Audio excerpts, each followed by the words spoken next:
Let me tell you something about rock bottom. Most people think rock bottom has a look to it. Dirty, loud, obvious. They picture a man sleeping on a grate somewhere, rain coming down sideways, shoes held together with transit tape. That's one version, sure. But there's a quieter kind of rock bottom that nobody talks about. The kind where you're standing in a clean corridor under white fluorescent light, wearing a decent enough jacket, carrying a bag that's mostly empty, and you're checking your account balance on your wrist terminal while a leasing kiosk blinks at you, waiting. That was me. Corridor 9G, Level 4, Halo Station, Meridian. My name is Declan Voss. I was 31 years old. I had 16 credits to my name, literally 16, and I was about 3 hours from the station's emergency housing window closing for the night. After that, you go to the float wards, and the float wards are exactly what they sound like. Open bay bunk rooms where the lighting never fully turns off and someone always smells like recycled air filters and bad protein paste. I'd been in the float ward for 6 days already. 6 days is long enough to learn that you will do almost anything to sleep in a private room again. So when the kiosk threw up a listing, flagged green, available immediately, within my emergency subsidy range, I didn't read the whole thing. That was my first mistake. I pressed confirm before I finished the second paragraph. I need to back up, because this story doesn't make sense without the 2 months before it. I came to Halo Station Meridian from the outer drift, specifically from a cargo settlement called Pell's Hook, which is about as unglamorous as it sounds. Pell's Hook is where you go when you've lost something. A job, a relationship, your direction. It's a way station for people in transit between one version of their life and whatever comes next. The air tastes like metal and recycled nitrogen, and everyone is either arriving or leaving, and nobody is particularly happy about which one they're doing. I'd been a systems calibration tech for about 4 years. Good work if you can get it. Not glamorous but steady. You go into a ship's lower decks, you run diagnostics, you calibrate the atmospheric pressure sensors and the navigational harmonic arrays, and you write a report, and then you go home and eat something and sleep. Simple, quiet, mine. Then the company I worked for, Vantech Logistics, based out of the Meridian hub, merged with a larger outfit. And when companies merge in the outer zones, they don't fire people. Firing costs severance. Instead, they restructure. They shift job classifications. They reassign you to positions that don't quite exist yet, with titles that don't quite mean anything, and they wait for you to quit. I quit. I shouldn't have quit before I had something else lined up, but I was 22 days into working under a supervisor who called me, the legacy asset in team meetings, and I had hit a wall. So I quit. Filed the paperwork, cleared my locker, walked out into the corridor with my bag over one shoulder and a decision already hardening in my chest. Meridian was the place to go. Biggest station in the inner belt, interspecies hub. Dozens of open listings for calibration techs, or so I'd been told. The listings were real. The competition was worse than I'd expected. Every posting had 300 applications within the first hour, half of them from automated credentials, portfolios that cross-referencing hiring matrices faster than any human could type their own name. I made it to 2 interviews. One ended politely, one didn't end politely. 6 weeks passed, then 7, then 8. The emergency subsidy kicked in on week 9, and that's when I ended up in the float ward, which is where I was the night I pressed confirm on the listing I hadn't finished reading. The address was listed as Unit 14, Residential Node Cascade Level 6. Level 6 is a good level, not the top. The top levels are commerce and docking, and things you only go to if you have a reason. But Level 6 is genuine residential, families, working couples, a few multi-species co-housing arrangements that the station actively incentivized because integration quotas were part of Meridian's charter since the Accord of 2198. Integration quotas. I didn't know that was relevant yet. I found the node easily enough. Cascade was one of the older residential clusters, built in the second expansion phase, before the architects started making everything look like it had opinions. The corridors were wider than the newer blocks, the ceilings a little higher, and the lighting was warmer. Amber-tinted almost, like someone had once cared about making the place feel less like a ship's interior. Unit 14 was at the end of a curved hallway, past a small communal garden node where someone had grown actual climbing plants, the green-leafed kind, not the bioluminescent imports, up a trellis bolted to the wall. The plants were slightly overgrown. They curled toward a filtered skylight panel overhead, reaching for the simulated daylight like they didn't know it wasn't real. I liked it immediately. That should have told me something. The door to Unit 14 was standard, brushed steel panel, biometric reader intercom. I pressed the call button and waited. 30 seconds, nothing. I checked the listing confirmation on my wrist terminal. Yes, this was the address. Yes, the contact had confirmed my inquiry. There was a handoff code listed, a numeric string I was supposed to key into the secondary panel below the biometric reader, which would give me temporary access until the formal lease was drawn. I keyed it in. The door opened. The unit was dark. Not completely dark. There was a faint ambient glow coming from somewhere deeper in the apartment, blue-violet and quiet, like bioluminescent lamps turned down low. The air was different from the corridor. Cooler, by maybe 3 degrees, which doesn't sound like much, but when you've been living in the float ward where the thermostat is a communal democracy that usually settles on too warm, 3 degrees of cool air felt like stepping into a different world. It also smelled different. I couldn't identify it at first. Not unpleasant, actually the opposite. Something dry and faintly sweet, like cedar wood, and something else I didn't have a name for. Not artificial. Nothing like the synthetic fragrance dispensers they use in the commercial levels. This was something else. I stepped inside, letting the door whisper shut behind me. The unit was larger than I'd expected for the price. A main living area, open plan, with a kitchen block along the left wall properly equipped, not the minimal recess you get in budget housing. The furniture was low and dark, deep charcoal gray and burgundy, nothing metallic or white, which was unusual given station aesthetic defaults. Wall panels had been manually recalibrated to a warmer spectrum, darkened at the top, lighter near the floor. Whoever lived here had put work into this. Past the living area, a short corridor. 3 doors, 2 closed, 1 open, showing me a bathroom tiled in dark slate with a sink and a mirror that had some kind of film over it, slightly frosted. One of the 2 closed doors had a handwritten slip slid into the name holder on the front. The handwriting was careful, formal, written in both Galactic Standard script, and something else I didn't recognize, angular characters, very precise, with a consistent slant. The slip read, "Third room for new tenant." I opened the door. The room was clean. Bed frame, mattress, a small desk, a narrow closet, a wall shelf. A window, a real porthole window, which at level 6 minutes showed actual station exterior. The slow drift of transit ships against deep black and the far smear of star systems 3 light-years out. The window had a blackout panel, retracted now, held back with a simple latch. I put my bag on the bed and sat next to it. For the first time in 8 weeks, I exhaled completely. I checked the listing again. The rent was within subsidy. The lease was 3 months, renewable. 2 current occupants listed as V. Saura species, Velthari, and N. Kale species, Velthari. I had to look up Velthari on my terminal. The result came back in about 2 seconds. Velthari, humanoid species, Class III interstellar, homeworld Velan system, outer Caldrus cluster.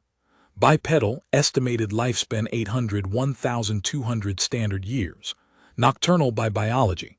Diet, primarily hemovoric sustenance derived from complex protein compounds found in biological fluid extraction, most commonly blood, classified under the interspecies accord as fully sapient, protected persons.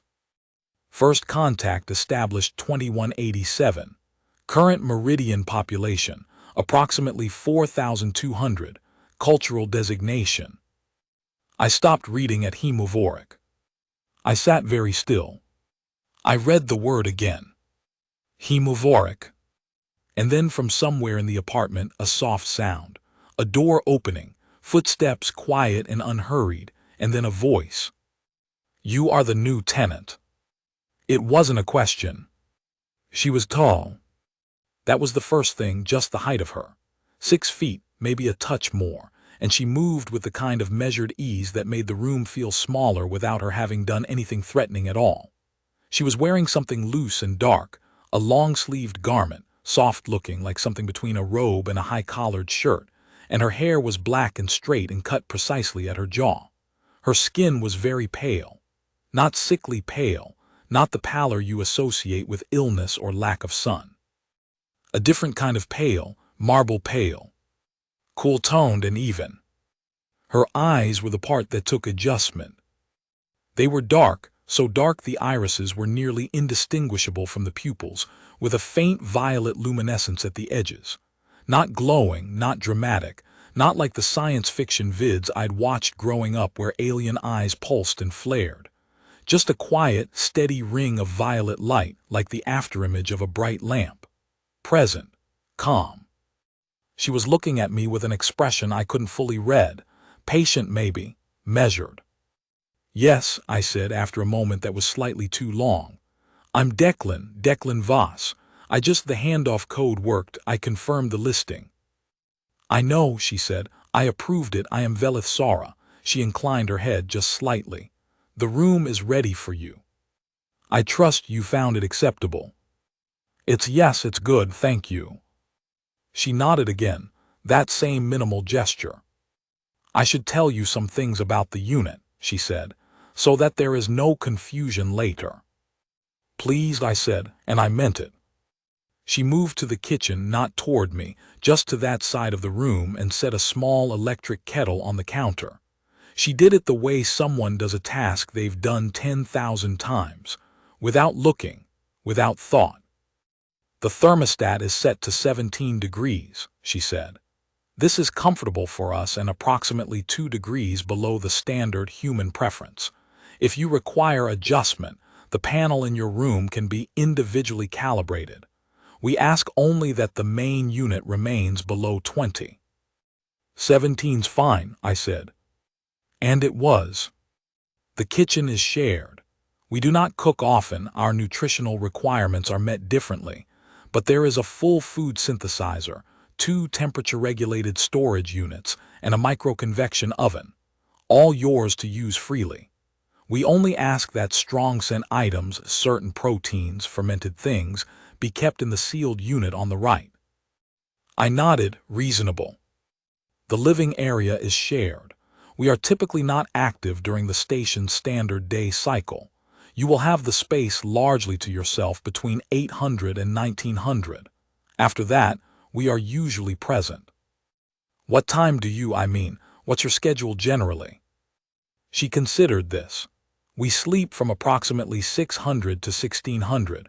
We are most active between 1900 and 400, on most nights. I did the math. There was an overlap window, 1900 to 2200 maybe, when I'd be winding down and they'd be starting their day. Or night. Whatever it was. "That's workable," I said.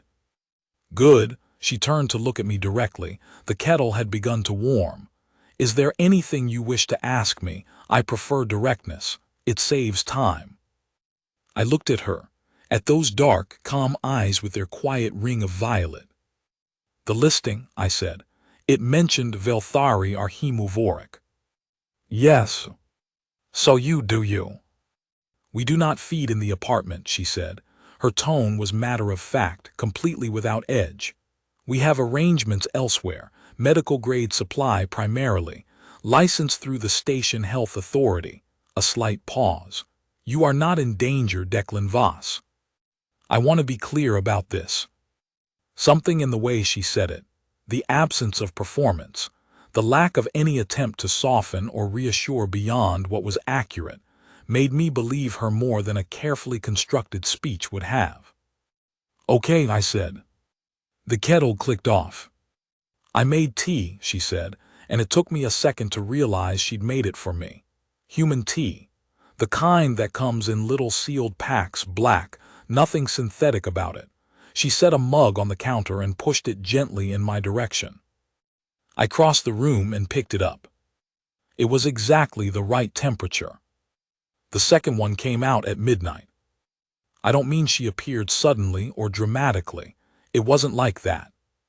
I was sitting at the small desk in my room, door half open, working through job listings on my terminal, the mug empty beside me, the station exterior through the porthole showing a slow drift of cargo ships in the far lane. I heard the second bedroom door open. Footsteps, lighter than Veleth's. A pause near the kitchen. The sound of a cabinet opening and closing. Then a voice, not directed at me but not hiding either. "You're still up." It was lower than Veleth's. Warmer in tone, if that makes sense, not warmer in temperature. The room was still exactly 17 degrees, but warmer in register. Like someone who smiled when they talked even if their face wasn't doing it all the way. I leaned toward my open door. "Yeah. Couldn't sleep yet." "The light from your terminal is visible under the door," she said, and there was something almost amused in it, not mocking, just noting. She appeared in my doorway a moment later. She was shorter than Veleth by a few inches, and her hair was different, dark red-brown, loose, falling past her shoulders in a way that looked deliberately casual. Her eyes were the same darkness, but the luminescence was warmer, a faint amber ring instead of violet, barely visible unless you were looking for it. She was wearing a gray long-sleeved top and dark trousers, and she was holding a tall glass of something that was very clearly not water. Deep red still. She noticed me noticing. "Medical grade," she said, lifting the glass slightly. "Don't look at me like I'm a horror vid." I wasn't. You were, but the warmth in her voice hadn't changed. "Everyone does, then they stop. I'm Neva." She leaned against the doorframe. "Neva Kale. Veleth didn't mention me. She said there were two of you." She said occupants. She always says occupants. Neva rolled her eyes with a practiced ease that seemed entirely genuine, as if we're furniture that happens to have opinions. "She made me tea," I offered. Neva blinked, then she looked at me differently with something like mild surprise. "She made you tea. Black, right temperature." A pause, then "She likes you. She met me 40 minutes ago." "For Veleth," Neva said, "that's basically a declaration of intent." She sipped from her glass. Her expression didn't change, or rather, it stayed the same kind of measured, present attention that Veleth had too, but in Neva it felt lighter, more surface level, like it was meant to be seen. "How are you with the cold?" I said 17 degrees was fine. "And the hours? We're not quiet people. We're quiet by human standards maybe, but we talk, we have work. Veleth does research, she's at a terminal most of the night. I do creative work which sometimes involves materials." "What kind of creative work?" She looked at me for a moment. "I make things, physical things, sculptural mostly. Velthari aesthetic probably looks strange to humans." A small shrug. "I'll put a sound dampener on the workroom if it bothers you." "I work days," I said, "or I'm trying to. So I'd be asleep by the time you really got going." "Good arrangement." She pushed off the doorframe. "Good night, Declan." "Good night." She moved back toward the main room, paused without turning. "Don't look up Velthari feeding behavior on your public terminal. The results are dramatized for human audiences. A beat. If you have questions, ask one of us. We're more accurate." Then she was gone. I sat in the blue dark of my room for a while after that, looking at the stars through the porthole. Then I opened a new search tab, and very carefully did not look up Velthari feeding behavior. The first week was about adjustment. I mean that in the most practical sense. When you move into a new space, any space, there's a calibration period where you learn its rhythms. Where the light switches are, which tap runs hot faster, how long the food synthesizer takes on the protein setting versus the grain setting, small things. With Unit 14, the calibration was more complex. First, sound.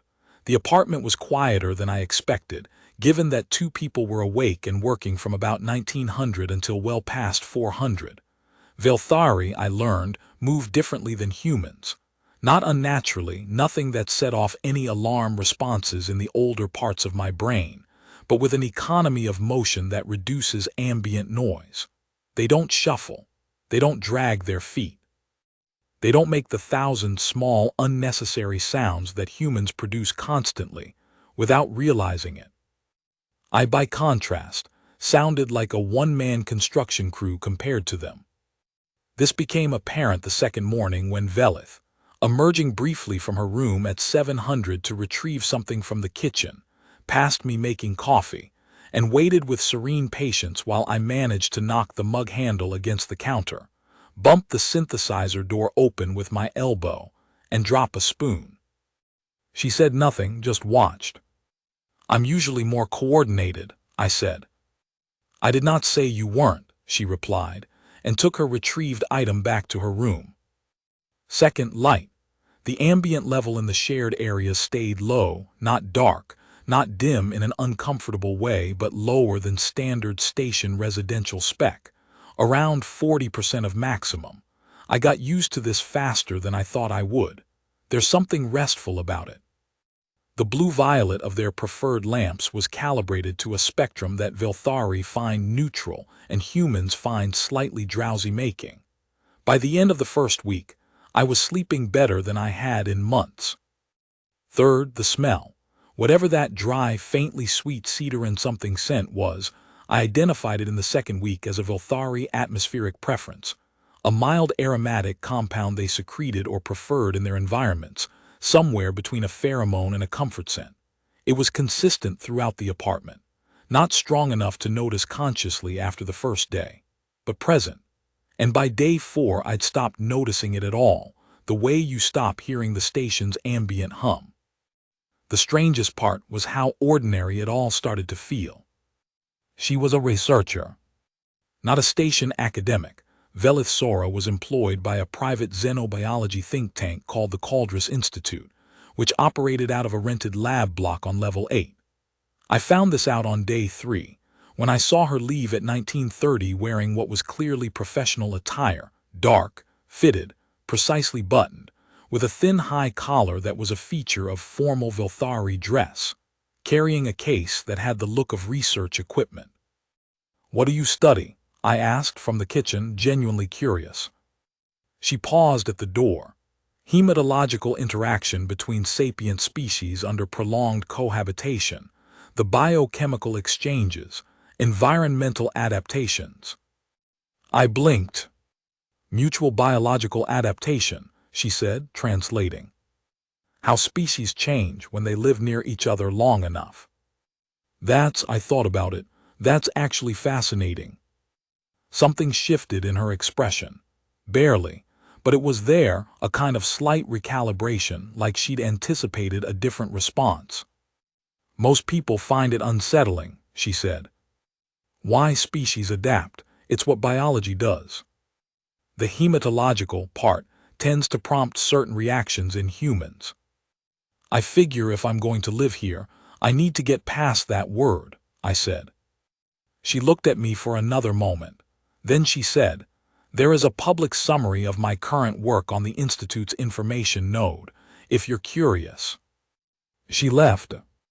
I pulled up the Institute's node that night and read for 2 hours. The work was extraordinary. She was tracking micro-level biochemical changes in human subjects who had lived in close proximity to Velthari for extended periods, not invasive, all voluntary, all controlled, and cross-referencing those changes against Velthari biological data from subjects living near humans.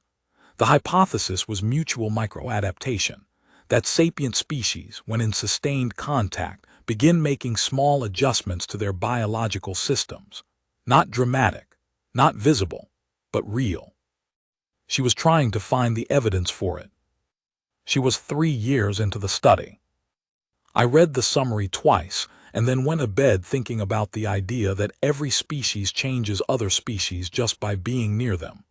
That contact isn't neutral. That presence leaves a mark. Chapter 9. NAEVA's work. The sculpture was not what I expected.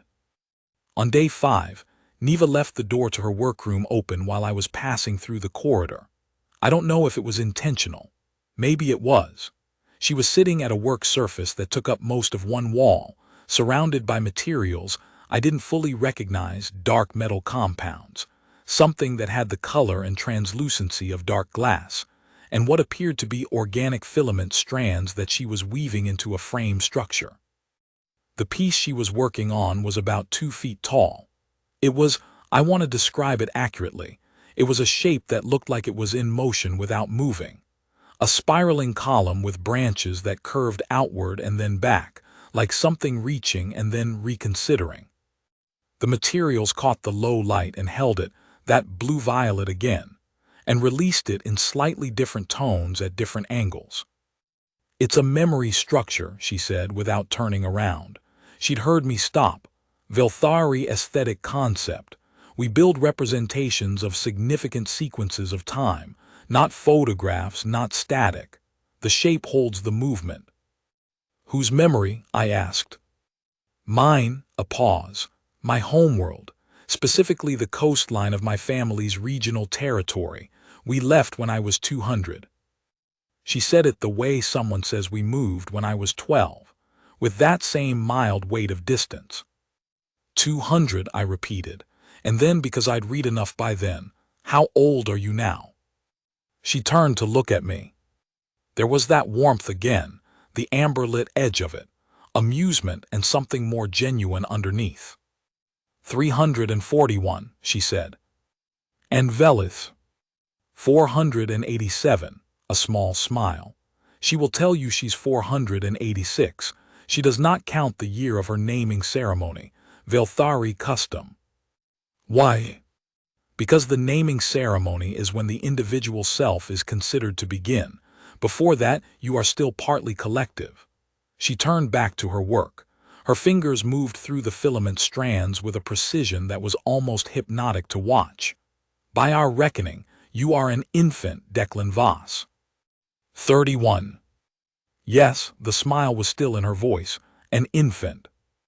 I stood there for another moment, watching the filament threads catch light. "It's beautiful," I said, "about the sculpture, the memory structure." She didn't respond right away, then quietly, "Thank you. This part is important because it changed things. Not between us, between me and the station, which ended up being the same thing. I've been attending the employment center daily, working through applications, submitting updated credential summaries, doing the interview prep work you're supposed to do. On day 9, I got a call back from a company called Helix Systems Integration, a mid-size outfit that did exactly the kind of calibration and systems work I had 4 years of experience in. The interview was scheduled at their office block on level 3. I dressed carefully. I took the transit corridor, checked my terminal for the address, and showed up 8 minutes early. The interviewer was a human named Cassian Muir, mid-40s, the kind of professional who'd been doing the same job long enough that his assessments arrived before he'd finished his sentences. He looked at my credentials file, he asked the standard questions, and then he asked where I was currently residing. I told him, Unit 14, Cascade Residential Node, Level 6. He made a small note. "Cohabitation arrangement," he said. "Yes, 2 Vilthari co-tenants." He made another note. Then he looked up at me over his terminal with an expression that was carefully neutral in the particular way that masks something that isn't neutral at all. "Full disclosure," he said, "Helix's current client roster includes several Velan system trade partners. We have an internal policy regarding social contact disclosure for employees in client-adjacent roles. I waited. Cohabitation with Velthari individuals would need to be flagged, he said. It's a conflict of interest review, standard procedure. Flagged how? I said. Reviewed by HR and the client integration team. It can take 4 to 6 weeks. The position would remain open during that time, but... And here he made a small, apologetic gesture that was the gesture of a man who has said a lot of things he doesn't particularly stand behind. It does complicate the timeline. 4 to 6 weeks. I had subsidy for 8 more. I thanked him for his time. I left. I walked back through the transit corridor, feeling the particular combination of exhausted and furious that is very specific to being told that a structural disadvantage is actually just a procedure. I didn't say anything about it when I got home. I just put my bag down and made dinner and sat with the low light of the apartment around me and thought. At some point after 1900, Velith emerged. She moved through the living room in her quiet way, glanced at me, and then stopped. Something happened, she said. Interview went sideways. She was silent for a moment. Then she sat down across from me. Not close, there was a table between us. But she sat, which was not something she'd done in the shared space yet. She usually moved through with purpose. Tell me, she said, just that. Without inflection that demanded or invited, just an open space. So I told her. She listened without interrupting. When I finished, she was quiet for a moment. This is common, she said. Discrimination against Velthari cohabitants is not illegal on Meridian. It should be. There have been 3 legislative proposals in the past 10 years. All 3 failed in committee. I know it's not illegal, I said. That doesn't make it less frustrating. No, she said, it doesn't. A pause. I know someone, she said, at a calibration firm, not a large company. They work primarily on Velthari and mixed-species ship systems. They do not have the same client review policies. She paused. I can send a contact note if you wish. I looked at her. You don't have to do that, I said. I am offering to do it, she said, which is not the same as having to. I thought about it for maybe 4 seconds. Yes, I said, please, thank you. She nodded, got up, went to her room. 20 minutes later, I had a message in my terminal from a company called Resonant Systems Technical.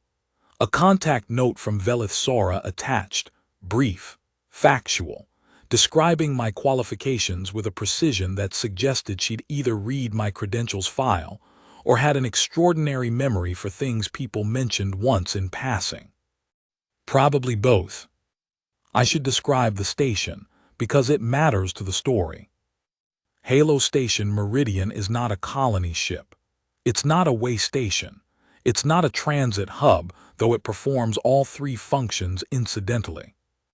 Meridian was built as a permanent interstellar community, a deliberate experiment in multi-species cohabitation on a scale that nobody had tried before the Accord of 2198.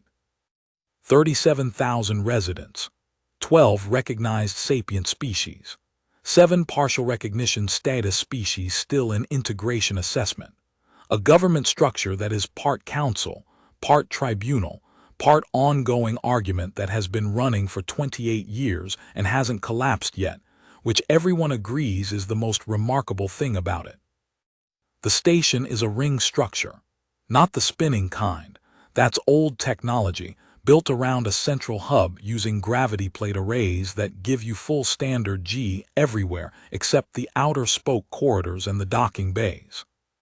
It has 7 residential levels, 6 commercial levels, 4 research blocks, 2 medical wings, and a cultural sector that occupies a full quarter of level 5, and is the most genuinely strange and beautiful place I have ever spent an afternoon.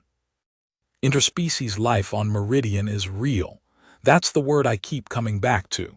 Not peaceful necessarily, not always harmonious, not a diplomatic poster. Real, which means complicated.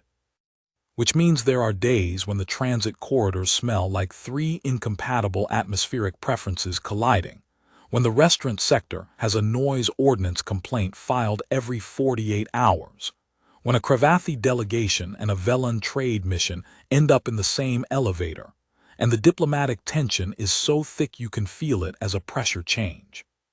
But also, there are days when you walk through the cultural quarter and a Velthari sculptor and a human ceramicist are working side by side at the open-air benches, and neither of them is performing the fact of working together. They're just working. And there are days in the station's artificially maintained park ring where you see children of 4 different species chasing the same projection game and yelling at each other in a mix of galactic standard and their own home languages, and nobody has explained to them yet that this is supposed to be difficult. I loved the park ring. I started going there in the mornings during the first weeks. When the station light was set to its dawn simulation, a gradient shift from deep blue to gold that took 40 minutes to complete, and the foot traffic was mostly shift workers finishing nights and early risers starting days. I would take coffee from the cart near the north entrance and sit on one of the curved benches and watch the light change. It became the best part of my day. On my econ week in the apartment, I saw them for the first time. I was cutting across the level 3 commercial corridor, the main artery, wide and well-lit, with merchant stalls on both sides and the background noise of 30 different transactions happening at once when the crowd shifted. Not dramatically, not a panic, just moved. People stepped to the sides without quite knowing why, creating a lane. And down the lane came a galactic security patrol. They were wearing full integration armor, the standard issue for GS units on multi-species stations. Black composites with integrated environmental modules, because one suit has to be functional for a being that breathes nitrogen mix and another that prefers a higher methane content. Helmet configurations varied by species, some full helm, some partial, some with external sensory augmentation arrays. They carried regulation sidearms, non-lethal primary, with the red stripe that means lethal secondary is on the hip. There were 8 of them, 4 human, which is typical for a Meridian patrol. 1 Cravathi, 7 feet of carapace efficiency, with a 3-ocular sensor array that could read biometric threat data at 40 meters. 1 Vorath, stocky, double-shouldered, with that particular Vorath gait that makes them look like they're walking into a wind that isn't there. 1 Dreth, which I'd never seen in person, taller than the Cravathi, slender, moving with an articulated grace that seemed to belong to a different physics than the rest of us. And 1 Velthari. I noticed her because I was already calibrated to notice Velthari. Tall, pale, dark-eyed, in GS armor that had been modified at the collar and risked to accommodate Velthari physiological specs. She moved differently from Velith or Neva, on-duty tightness, situational awareness deployed outward, reading every element of the corridor with those dark, luminescent eyes. She noticed me noticing. She didn't break stride, but she held the look for just a fraction of a second longer than a sweep scan would require. Then the patrol was past, and the crowd closed behind them like water.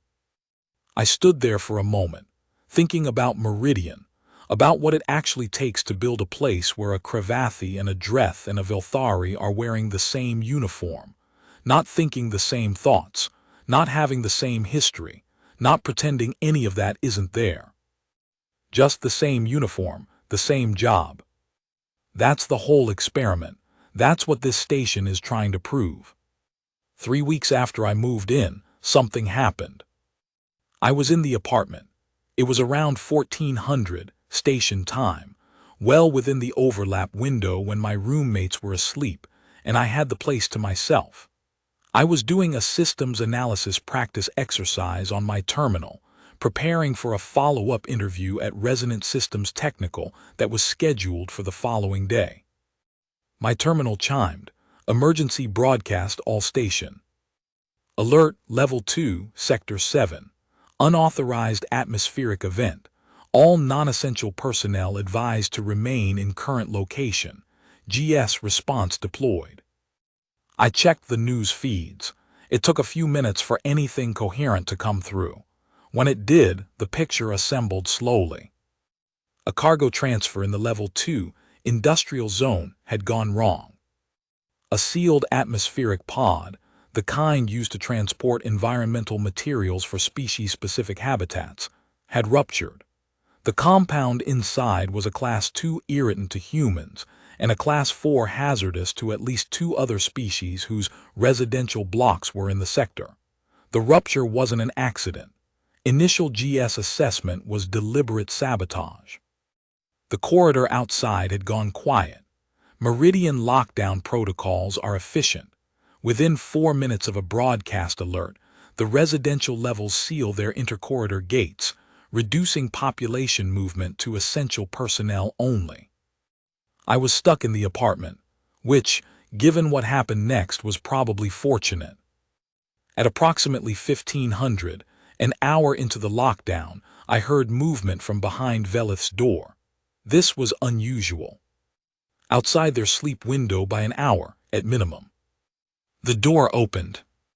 Velith emerged, looking not disheveled. Velthari don't do disheveled, but with the slightly unfocused quality of someone pulled from deep sleep. She was in what I'd come to recognize as her off-duty attire, loose, dark, comfortable. Her hair, usually precise, was slightly displaced. Her eyes, without the full luminescence of alertness, were darker than usual. She looked at me. "How long has the lockdown been active?" she said. "About an hour." Level 2 event. It wasn't a question. She'd probably already received the emergency alert on her own system. Atmospheric rupture in Sector 7. GS says deliberate. She nodded. Then she went to the kitchen, filled a glass of water, and drank it in the methodical way of someone following a waking up protocol. "Are you connected to anyone on Level 2? I asked. "A colleague at the Institute has lab space in the adjacent sector." She set the glass down. "I've sent a status inquiry, waiting for response." Neva's door opened about 10 minutes later. Same half-awake quality. She looked at Velith, then at me, then at the alert icon still pulsing on my terminal. "What happened?" she said. Between us, Velith and I briefed her. Neva listened, then went and sat on the low couch with her knees pulled up and a focused expression that was new, the warmth still present underneath, but overlaid with something sharper. Something that was thinking. "Deliberate," she said. "That's what GS is calling it." "There's been an uptick," she said. "Anti-integration incidents, 3 in the last 2 months. A Velthari business was vandalized on Level 5. The owners were threatened. A Voreth family had their environmental unit tampered with in residential Block C. She wasn't looking at either of us. She was looking at a point in the middle distance, which I'd learned was Velthari for processing something uncomfortable." "I didn't know about those," I said. "It doesn't make the news feeds until there's an injury," Velith said from the kitchen. Her voice was even. "Or a large-scale event." "Is this," I started and wasn't sure how to finish. "Is this normal? Is this getting worse?" Both felt inadequate. "It is what happens," Velith said, "when an experiment succeeds enough to make some people uncomfortable." She came and sat at the table. Neva stayed on the couch. The 3 of us were in the same space in the middle of a station-wide lockdown, and it was, I want to describe this correctly, it was the first time I felt us as a household. Not as a careful arrangement of 3 individuals maintaining appropriate distances. As people who were in the same situation in the same space, with the same stake in the outcome. "Velith's colleague is okay," I said.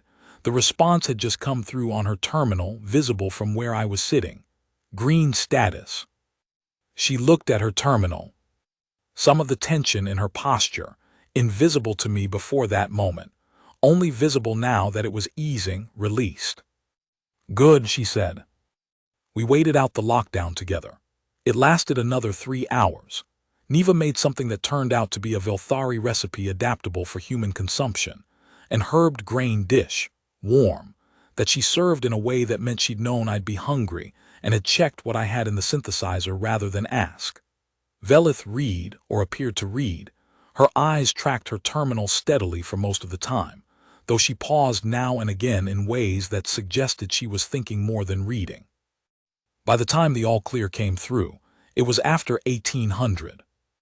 When Neva cleared the dishes, she paused next to my chair, not touching, just pausing. "You handled that well," she said. "I didn't do anything," I said. "We just waited." "Yes," she said, and somehow that felt like it carried more weight than it should have. "We did. I got the job." The interview the following day was different from the Helix Systems one. Resonant Systems was a smaller outfit, 12 employees, 2 offices, a lot of field work on station. The owner and primary interviewer was a Velthari human partnership, a woman named Dara Osa who ran the human-facing side, and a Velthari man named Seth Ver who managed the technical operations and species-specific calibration work. They'd been operating for 6 years. Their client list included 4 Velthari vessel owners, 2 Cravathi trade ships, and a mixed-species habitat ring in the outer station. The interview took 40 minutes. Dara Osa asked direct questions. Seth Ver asked harder ones, technical, precise, the kind that have a right answer and he'd know if you gave a wrong one while trying to sound right. I answered them correctly. At the end, Dara said, "You're living in Cascade Residential." "Yes," I said, "level 6. With Velthari co-tenants." "Yes." She and Seth exchanged a look that I couldn't read. Then Seth said, "Good. We find that employees with cross-species home environments adapt to the technical context faster." A pause. "The formal offer will be sent this afternoon." Walking back through the transit corridor, I almost laughed. The thing that had caused Helix to hesitate was the thing that Resonant considered an asset. Same fact, 2 different frames. That's Meridian, that's the whole thing. About 6 weeks in, I was sitting in the living room at around 2100, which had become a natural overlap time, me finishing my evening before bed, them solidly into their night, and Velith said something that shifted the conversation permanently. She was at the main table with her research terminal. Neva was on the couch, working on something small in her hands, a detail piece for one of her sculptures, twisting filament strands with a patience that seemed to belong to an entirely different relationship with time than anything I had.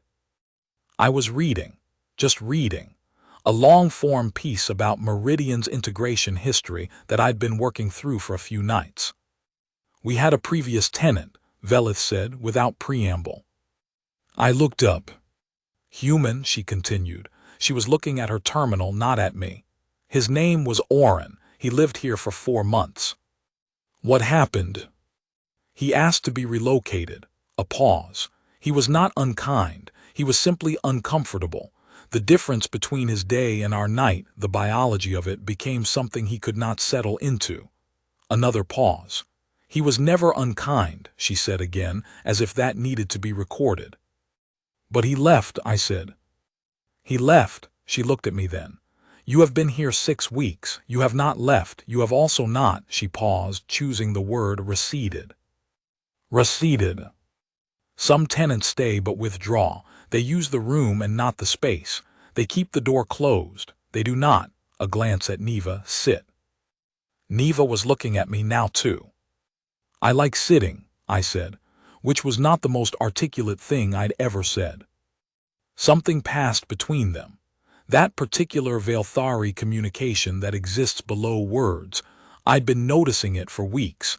The micro-adjustments of posture and eye contact that carried meaning I couldn't quite decode. Whatever it was, it seemed to settle something.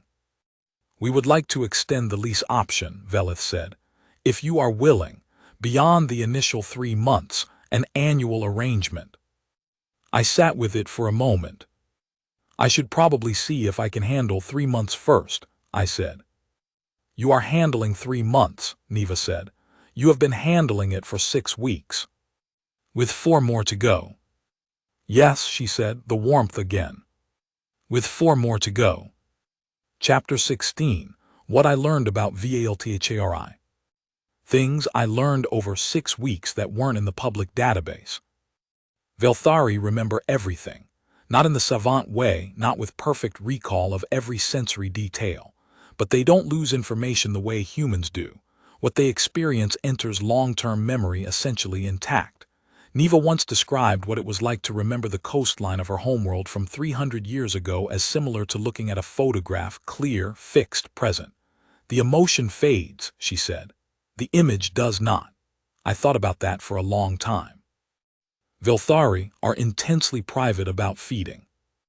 Not secretive. They're not hiding anything. The arrangement with licensed medical supply is common knowledge and fully legal, but private in the way that any biological necessity carries an element of privacy when you're a species that lives alongside others with different biologies. Neva brought it up once directly. For Velan-born Velthari, she said, feeding has a social and spiritual dimension that doesn't translate.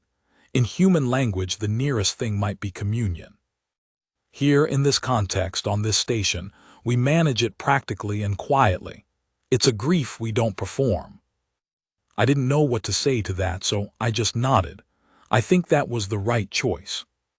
Velthari formed long bonds slowly. This made sense the moment she said it. When you have 800 years ahead of you, you're not in a hurry. Trust accretes. Affection is built the way geological formations are built, one layer at a time over duration. Humans sometimes find us cold, Neva said. We are not cold. We are building something that's meant to last. Velith laughed once in 6 weeks. Not a polite sound, a real laugh, brief and surprised, when I described the most disastrous job interview of my pre-meridian life, involving a malfunctioning diagnostic probe and a Cravathi supervisor who had never, in 40 years of engineering work, seen a probe malfunction in that particular direction. The laugh lasted maybe 2 seconds. But it changed her face completely, something unlocked in it, something younger and less measured, and then it closed again. She looked almost startled by it. Neva said later quietly, she has not laughed in a while. I didn't mean to make her, I said. I know, that's why it worked. The anti-integration incidents escalated. This happened in the 5th week. A group calling themselves the Meridian First Collective, Human Exclusionist, which is not the majority position but is the loudest, had been increasing their physical presence in the commercial corridors. Not illegal, exercising free expression rights, standing in groups, distributing materials, occasionally blocking foot traffic long enough to technically count as obstruction without quite crossing the threshold that would allow GS to intervene.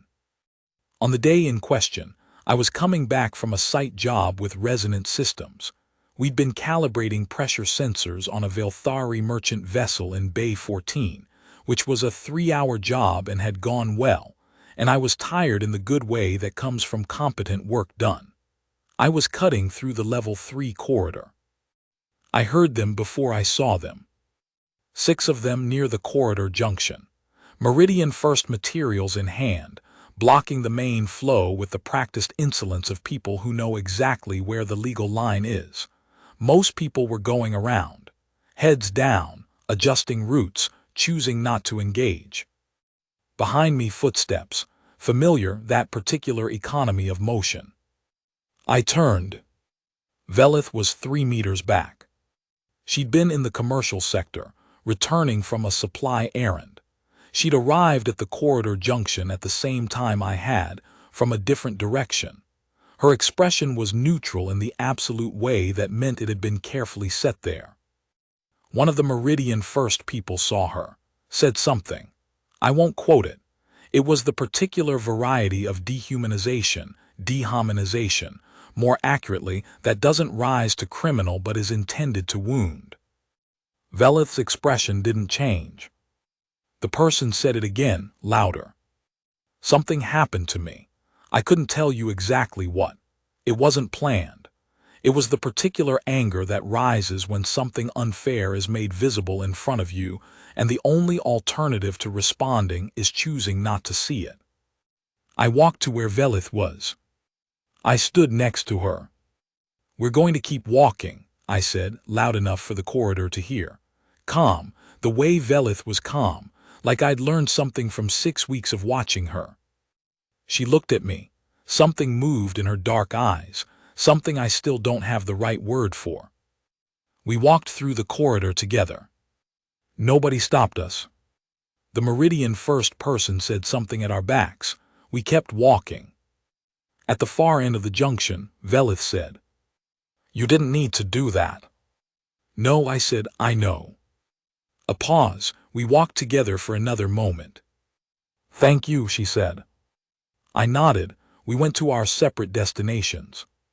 But we walked in the same direction for another 3 minutes before the routes diverged, and neither of us mentioned that we could have split off sooner. Velith came home at 300 one morning, earlier than usual, and stood in the kitchen in that still, charged way that I'd learned to recognize as Velthari for something happened. I was still up. I'd taken a late shift at Resonance Systems and come home at midnight and hadn't fully unwound yet. "The trial results came back," she said. "The mutual adaptation study." She looked at me. "Yes." "And—" A pause, longer than necessary. Velith did not pause longer than necessary unless the thing she was about to say required space. "Positive," she said. "The microadaptation markers are present in all 47 human subjects. Consistent, statistically significant." Another pause. "The Velthari subjects show a reciprocal signature in 3 out of 5 measured categories." I knew enough about the study by now to understand what that meant. I started. 3 years of data," she said. 4 years of theory before that." She sat down. I don't think she'd planned to sit. I think her legs sat her down. "It is real. The mutual adaptation is real. We change each other." A pause, "just by being near each other." "I told you that made sense," I said. She looked at me. There was something raw in her face, not Velthari measured, not the careful neutral, not even the briefly unlocked version I'd seen when she laughed. Something that belonged to 487 years of patience, waiting for an answer. "You did," she said. "I made tea, black right temperature." She held the mug in both hands and didn't say anything else for a while, and I didn't push her to.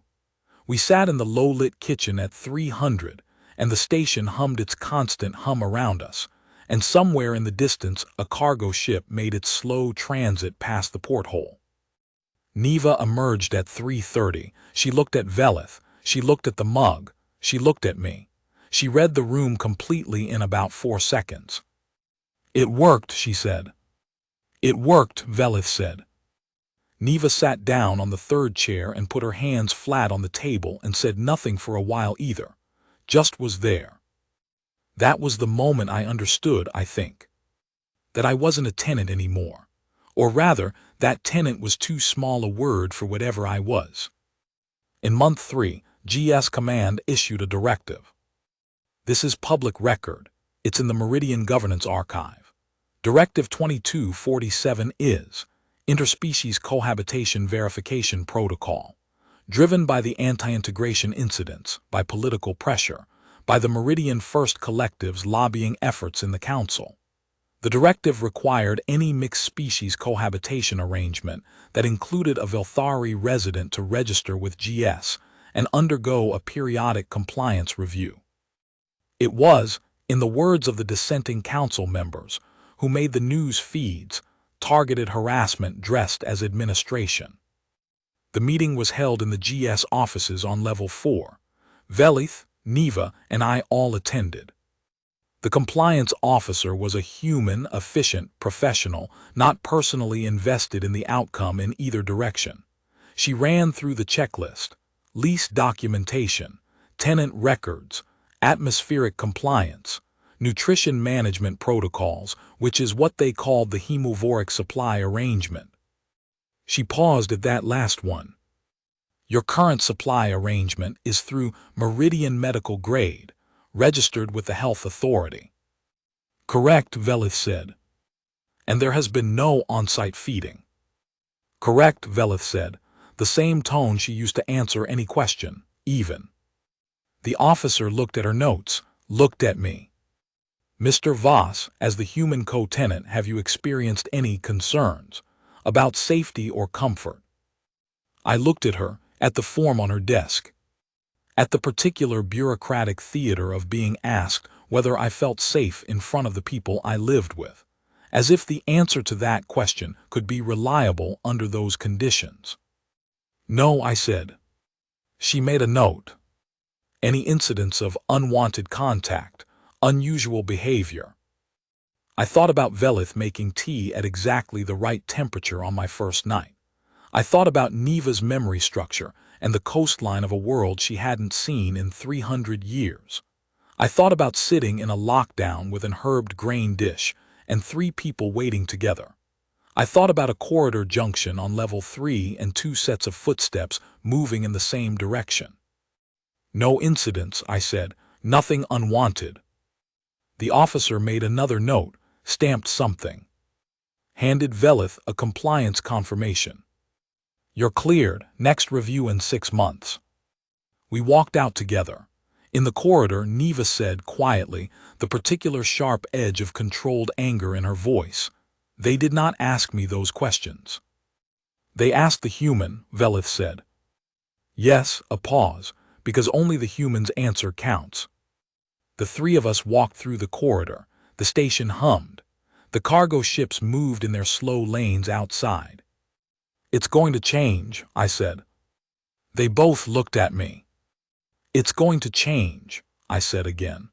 Not fast, not all at once, but Velith's research is going to be published, and it's going to be read, and eventually the people making these directives are going to have to reckon with the fact that the data says the experiment is working. A pause, that's how it goes, slowly, then it goes. Velith was quiet for a moment. 487 years, she said. I have seen some things go. And you are right, she said, it is slow.